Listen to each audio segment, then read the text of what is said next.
अंधेरीत शेरे Punjab junction जवळ रात्री गॅसची पाईपलाईन फुटून मोठी आग, 3 जण गंभीर जखमी, गाड्याही आगीच्या भक्ष्यस्थानी, आग शमवण्यात यश, रस्त्याचं काम करणाऱ्या ठेकेदाराच्या विरुद्ध गुन्हा दाखल।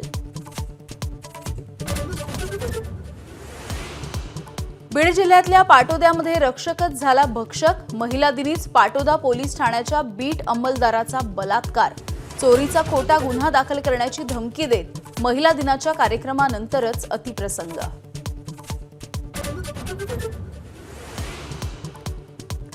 बीड जिल्ह्यातल्या शिरूर कासारमध्ये आज सतीश भोसलेच्या अटकेसाठी ओबीसींचा मोर्चा, ओबीसी आंदोलक लक्ष्मण हाके सहभागी होतील।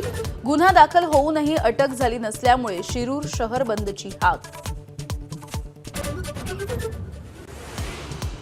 संतोष देशमुख यांच्या हत्येला आज 3 महिने पूर्ण, मात्र अजूनही एक आरोपी फरार।